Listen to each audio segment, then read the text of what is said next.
Mutual fund সহি হ্যায়, এই কথাটা আপনারা টিভি বা বিভিন্ন সোশ্যাল মিডিয়ার দৌলতে হয়তো হাজারবার শুনেছেন। কিন্তু এই মিউচুয়াল ফান্ড কি সত্যি সহি হ্যায়? এই মিউচুয়াল ফান্ড ব্যাপারটাই বা কি? এখানে এসআইপি কিভাবে করবেন, এসব নিয়ে আজকের এই ভিডিও। তো চলুন ভিডিওটা শুরু করি। আমি সন্দীপ, ইনভেস্টর মেন্টালিটি ইউটিউব চ্যানেলে আপনাদের সকলকে স্বাগত। তাই মিউচুয়াল ফান্ড কি এবং কেন এটা বোঝার আগে অ্যাসেট ক্লাস এবং ডাইভার্সিফিকেশন সম্পর্কে দু চারটে কথা বলা খুব জরুরি। তো চলুন সেটা আগে সেরে নিই। আমরা যারা সাধারণ মানুষ, তারা মূলত যে টাকাটাকে চারটা জায়গাতে ইনভেস্ট করে থাকে। এক, সেভিংস অ্যাকাউন্টে ফেলে রাখে। একটা ফিক্সড ডিপোজিট করে দেয়। একটা গোল্ড কেনে। এবং কিছু টাকা হয়তো রিয়েল এস্টেট মানে বাড়ি বা জমি এসব কিনতে ব্যবহার করে থাকে। এর বাইরে কিছু জন আছে যারা টাকাটাকে একটু রিস্কি অ্যাসেটে লাগাতে চান, যেমন ধরুন স্টক মার্কেট। এবং আরো কিছু জন মানুষ আছেন যারা তার চেয়েও রিস্কি অ্যাসেট যেমন ডিজিটাল অ্যাসেট, যেমন আজকাল ক্রিপ্টো বা বিটকয়েন চলে এসেছে, এটা ইনভেস্ট করতে চান। তো কোন অ্যাসেট ক্লাস কোন সময় পারফর্ম করবে, কোন সময় পারফর্ম করবে না, এটা কিন্তু বোঝা খুব মুশকিল। এর জন্য এক্সপার্টাইজ থাকলে কিন্তু খুব ভালো হয়। তো আমরা যারা সাধারণ মানুষ, তাদের মধ্যে বেশিরভাগ ক্ষেত্রেই এই এক্সপার্টাইজ নেই, যে কোন অ্যাসেট ক্লাসে টাকাটা বেশি রাখলে, কোনটাতে কম রাখলে এটা সুবিধা হবে, মানে আপনার যে ওয়েবটা গ্রো করতে সুবিধা হবে। তো এর কি কোনো উপায় আছে যে কোনো এক্সপার্ট এই ব্যাপারটাকে ম্যানেজ করে দেবে? এই জায়গাটাই নিয়েছে মিউচুয়াল ফান্ড। আবার আমরা যে আরডি মানে রিকারিং ডিপোজিটে মাসের একটা দিনে, নির্দিষ্ট দিনে যে টাকাটাকে ধরুন আমরা রিকারিং ডিপোজিটে ফেলে দিই, ঠিক একইভাবে খুব অল্প অল্প টাকা যদি আমরা মিউচুয়াল ফান্ডে দিনের পর দিন ফেলতে থাকি একটা নির্দিষ্ট সময় অন্তর, তো এই ব্যাপারটাকে আমরা বলবো এসআইপি বা সিস্টেমেটিক ইনভেস্টমেন্ট প্ল্যান, যেটা মিউচুয়াল ফান্ডরা বেশিরভাগ সময়ই প্রোভাইড করে থাকে।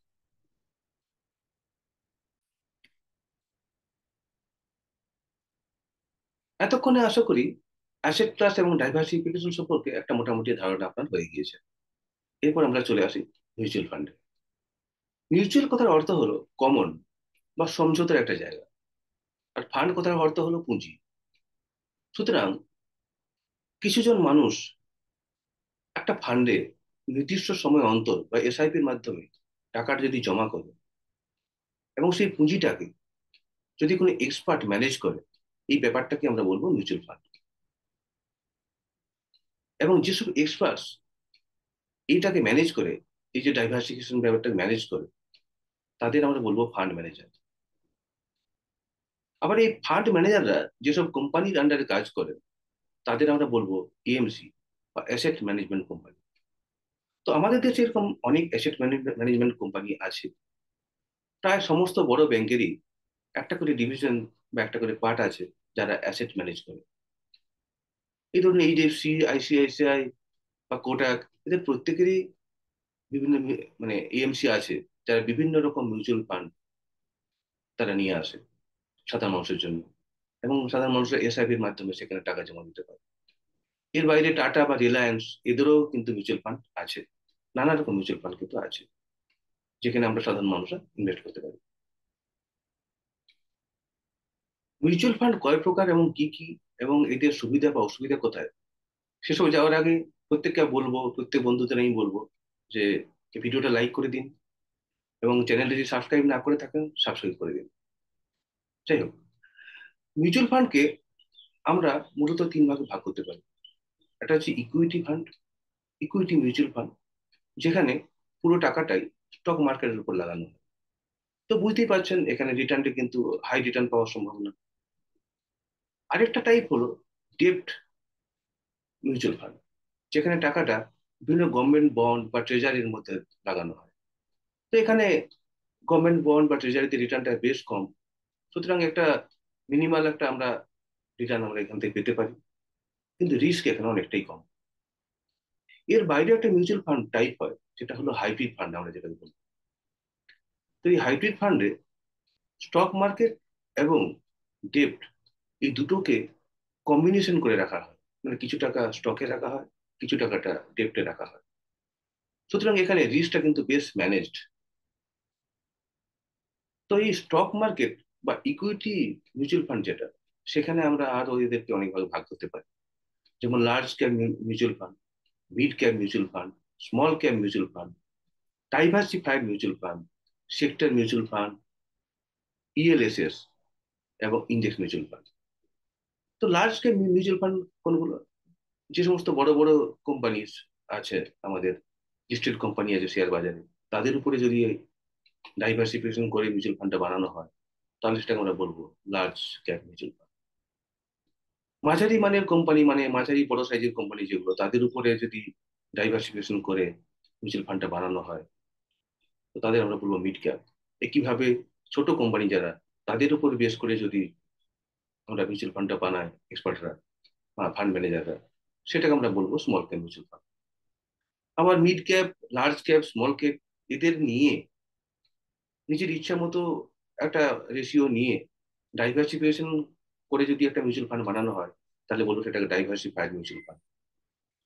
কোনো একটা স্পেসিফিক ফ্যাক্টর, সেক্টর, সেক্টর, মানে যেমন ধরুন আইটি সেক্টর বা কনজিউমার সেক্টর, এদের নিয়ে যদি ফান্ড ম্যানেজাররা কোনো মিউচুয়াল ফান্ড বানায়, সেটাকে আমরা বলবো সেক্টর মিউচুয়াল ফান্ড। ইএলএসএস বা ইকুইটি লিঙ্কড সেভিংস স্কিম, এই ধরনের একটা মিউচুয়াল ফান্ড হয়, যেখানে আমরা ট্যাক্স থেকে রিবেট পেতে পারি। এবং সর্বশেষ যে স্টক মার্কেট বা ইকুইটি মিউচুয়াল ফান্ডের কথা বলবো, সেটা হলো ইন্ডেক্স ফান্ড, যেটাদের কোনো মানে ফান্ড ম্যানেজার অ্যাকচুয়ালি লাগে না। মার্কেটের উত্থান পতনের উপরে নির্ভর করে এই মিউচুয়াল ফান্ডটা চলে, বা এই যে নিফটি বা সেন্সেক্স, এদের উপরে বেস করে এই যে মিউচুয়াল ফান্ডটা কিন্তু এগিয়ে চলে। ডেট মিউচুয়াল ফান্ড, একে আমরা দুভাবে ভাগ করবো। যেমন লিকুইড মিউচুয়াল ফান্ড, এখানে ইন্টারেস্ট মানে খুবই কম, মানে যেটা প্রায় এফডির মতো বা তার চেয়েও কম। গিল্ড মিউচুয়াল ফান্ড, এখানে গভর্নমেন্ট বন্ডসের উপরে ইনভেস্ট করা হয়। তো এই দুটো টাইপ হলো মোটামুটি ভাবে যে debt mutual fund. Hybrid mutual ফান্ডকে আমরা মোটামুটি ভাবে দুভাবে ভাগ করতে পারি। একটা হচ্ছে ব্যালেন্স ফান্ড, যেখানে ডেট মানে যেখানে রিটার্ন কম এবং স্টেবিলিটি বেশি, সেই ডেট ইনস্ট্রুমেন্টের উপর যদি 75% এর কাছাকাছি টাকা লাগানো হয়, এবং 25%-এর মতো টাকা যদি আমরা স্টক মার্কেটের উপর লাগানো হয়, তো সেটাকে আমরা বলবো যে balance fund, balance hybrid fund. আবার ব্যালেন্স অ্যাডভান্টেজ ফান্ড বলে আরেকটা টাইপ হয় এই হাইব্রিড ফান্ডেরই, যেখানে স্টক মার্কেটের উপরে 75% মতো টাকা লাগানো হয় এবং 25%-এর মতো টাকা আপনার এই ডেট ফান্ডের উপর লাগানো হয়। তো এই গেল গিয়ে আপনার মিউচুয়াল ফান্ডের যে টাইপ গুলো। এবং এতে বুঝতেই পারছেন যে অনেক রকম টাইপ আছে, যেটা যার সুবিধা সেই অনুযায়ী আমরা মিউচুয়াল ফান্ডকে সিলেক্ট করতে পারি। তো আমি বলবো যারা দীর্ঘ মেয়াদী পরিকল্পনা নিয়েছেন, তাদের জন্য আপনারা স্মল ক্যাপ মিউচুয়াল ফান্ড নিতেই পারেন, কোনো অসুবিধা নেই। যারা 2-4 বছর 5 বছরের জন্য নিচ্ছেন, তাদের মিড ক্যাপ, এবং যারা কম সময়ের জন্য নিচ্ছেন, সেখানে ভলাটিলিটি কম, এরকম মিউচুয়াল ফান্ড যেটা লার্জ ক্যাপ, এই ধরনের মিউচুয়াল ফান্ড কিন্তু আমরা চুজ করতে পারি।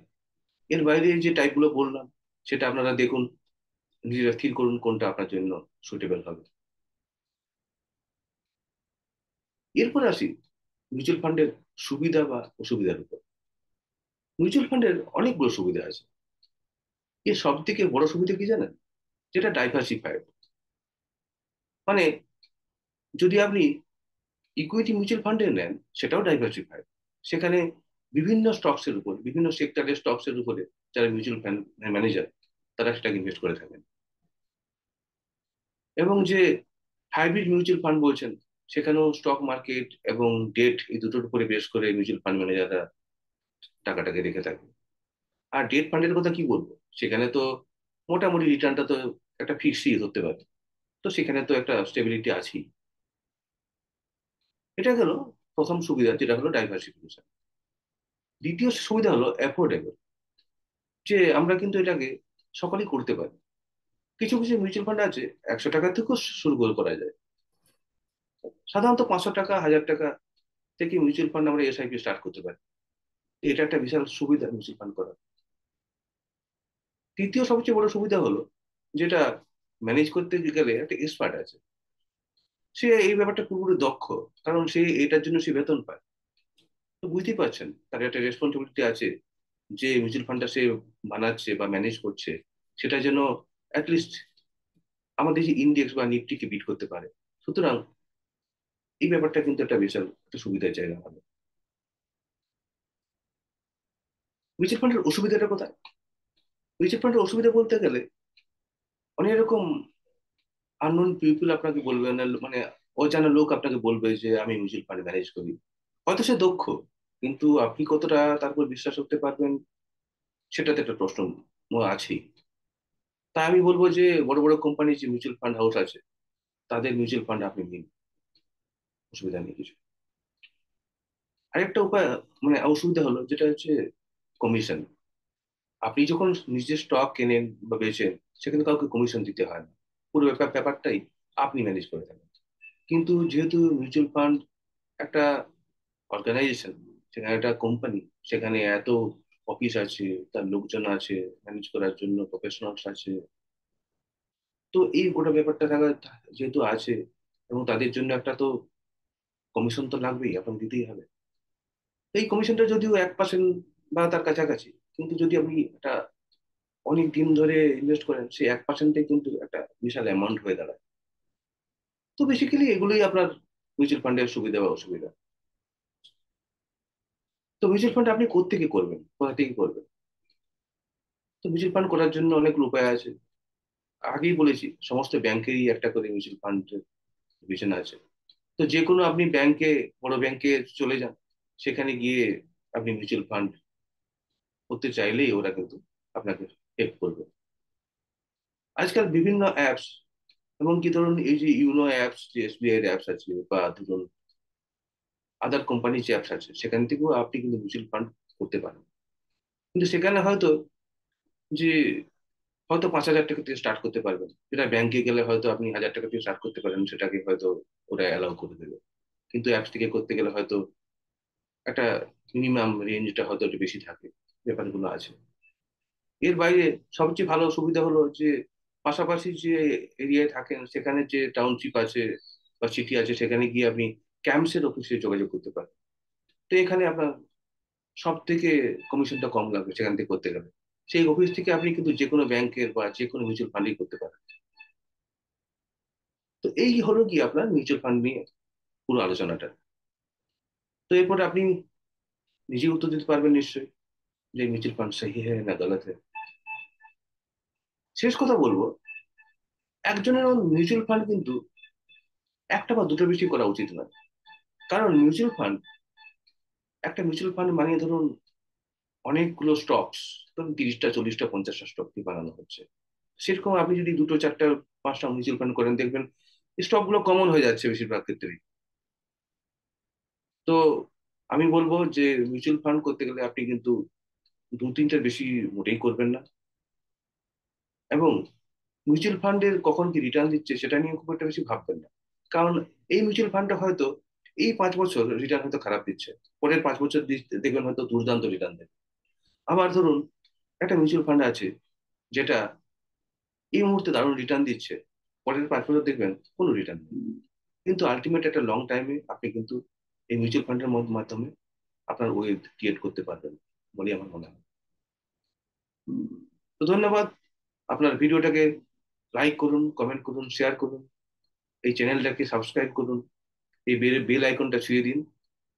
এই নোটিফিকেশন বেল আইকনটা ছুলে আপনার পরবর্তী ভিডিও যেটা আমি বানাবো সেটা হয়তো আপনার কাছে সহজেই চলে আসবে, আপনা আপনি চলে আসবে। তো ধন্যবাদ।